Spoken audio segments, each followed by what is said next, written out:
Good day, Crime Talk aficionados. My name is Scott Reisch, and this is Crime Talk, the most fact-driven, unbiased true crime channel.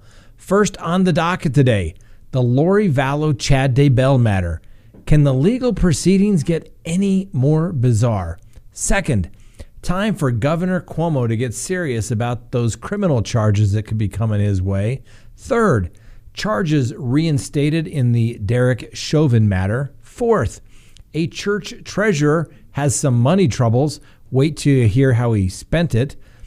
Fifth, subpoenas are not requests. They are court orders to do something. And finally, our dumb criminal contestant of the day. Let's talk about it.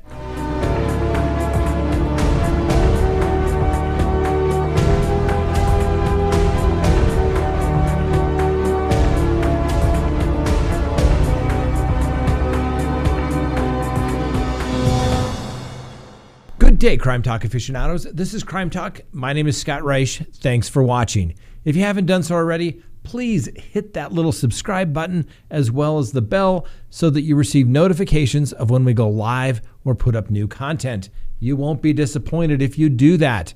All right, first on the docket today, the Lori Vallow Chad Daybell matter. Can the legal proceedings get any more bizarre? Some information was sent to me today that shows that Lori Vallow and Chad Daybell have each filed a motion for an ex parte protective order. Let's talk about this. A protective order is normally a court order from the court saying you cannot disclose information, usually to the defense, usually to the defendant. He can review it, he can look at it, but he can't get a copy of it. He can't disseminate it. A protective order in a criminal case is there usually to protect information, usually a person. It's normally issued if there's a concern that some information could get out and someone could be harmed by it.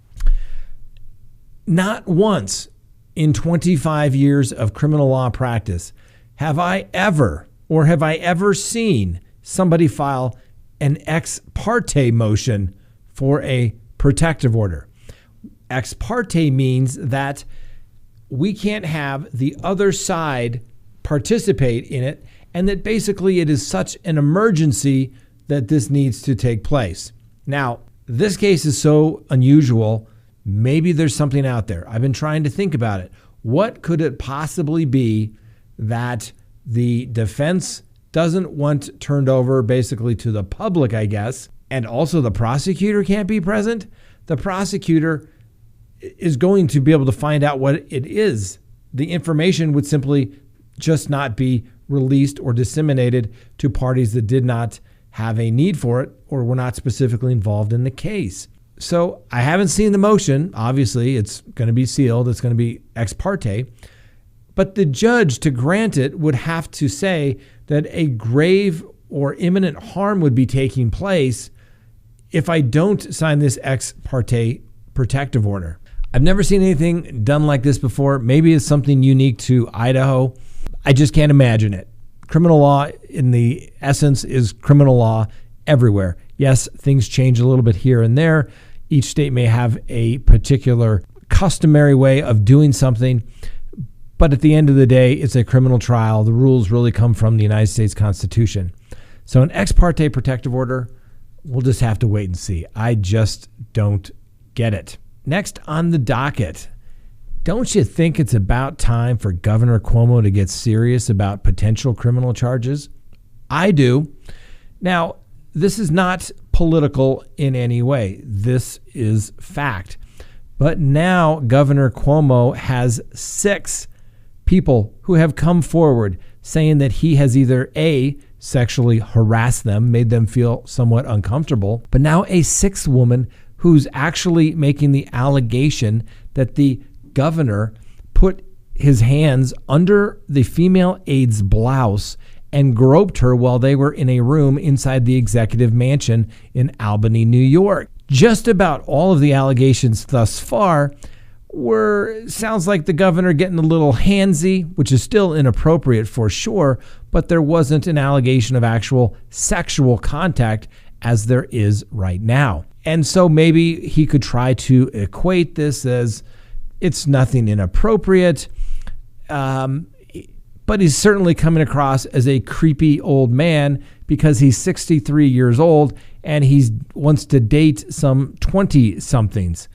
In my book, that's creepy old man stuff. Just calling it the way I see it, ladies and gentlemen. Now, the governor has stated that he has done nothing wrong, and he issued a statement through his spokesperson, and I think you have to read the words very carefully, but it's rather straightforward. He states that he never inappropriately touched anyone. He's not denying that he didn't touch someone. He just thinks what he did was apparently appropriate. Now, obviously, we will give the governor the presumption of innocence, but the crowd is growing for the legislature in New York to impeach the governor.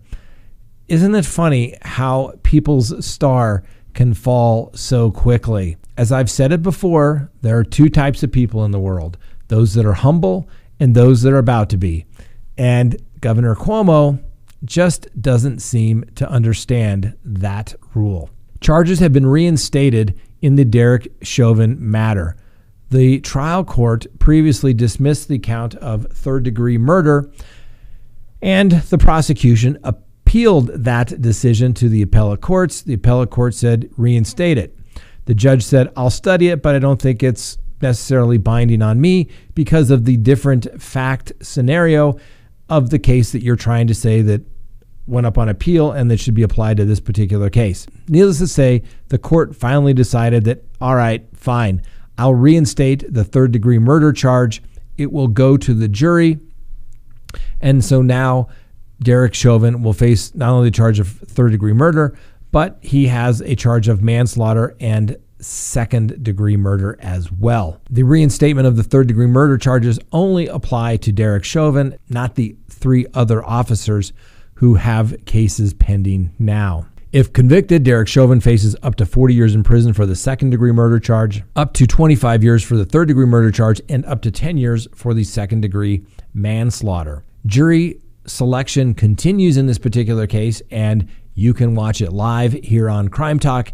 We are streaming it for you. It's rather interesting. I think it's worthwhile noting who is trying to get rid of whom on the jury selection process. A lot of people think this is the most boring part of a trial, but from the attorney's perspective, it is the most important part of the trial. Well worth watching. Make sure you watch it here on Crime Talk. Next on the docket, a church treasurer has money troubles. A treasurer of a church in Pennsylvania was arrested for stealing $150,000 from church accounts and spending it all on, guess what? Adult content.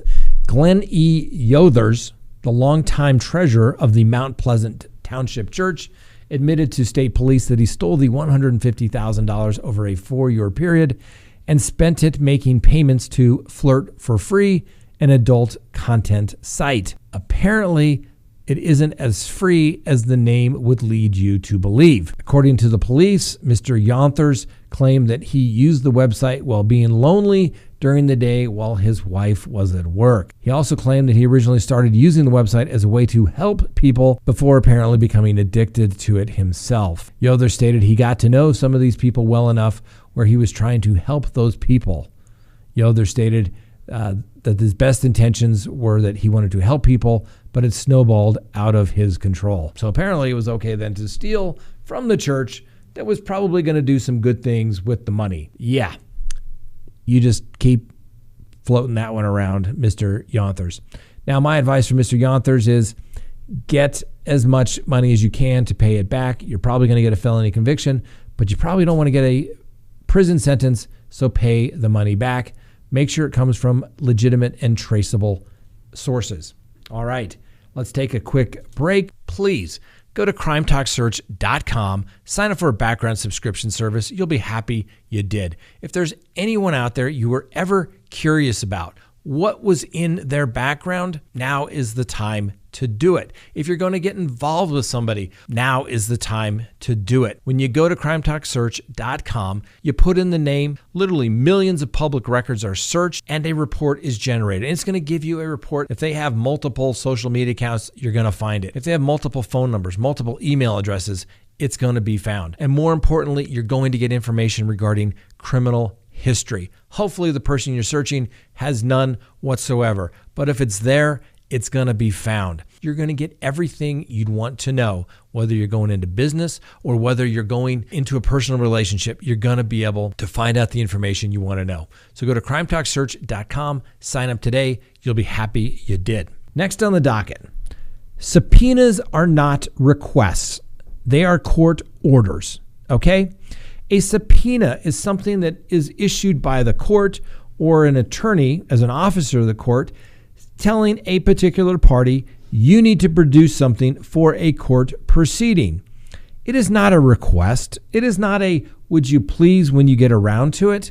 It is a, produce it by a certain date. And lots of times, big companies really feel that they'll get around to it when they want to.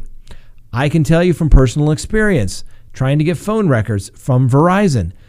It wasn't until the court said, fine, go ahead and have an order to show cause prepared and have somebody with authority from Verizon appear, and miraculously, the phone records appeared that they were unable to find previously. Here's a case regarding a man by the name of Herbert Alford.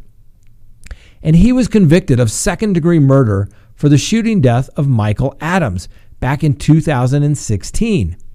Well, he was exonerated last year. Why did he get exonerated, you might add? Because Hertz was unable to find, via the request of a subpoena, an order of a subpoena, to find the records showing that at the time of the alleged shooting, that he was renting a car. That's right. Well, now Mr. Alford is suing Hertz, saying that had they complied with the court order, the subpoena, he would have been exonerated. Now that Hertz has ultimately produced that rental receipt, the charges against Mr. Alford were dismissed, and it was clear that he was not anywhere near the shooting. Problem is, guess what? He spent over 2 years in custody pending charges, and if he would have been able to have his alibi produced in a timely fashion, because he was in custody, he never would have had to go to trial, let alone be convicted. Ooh, how does that jury feel? Convicted an innocent man. That's why, ladies and gentlemen, if somebody asks you to produce something via subpoena, you do it, particularly in a criminal case. We're talking about people's liberty here. Next on the docket, our dumb criminal contestant of the day.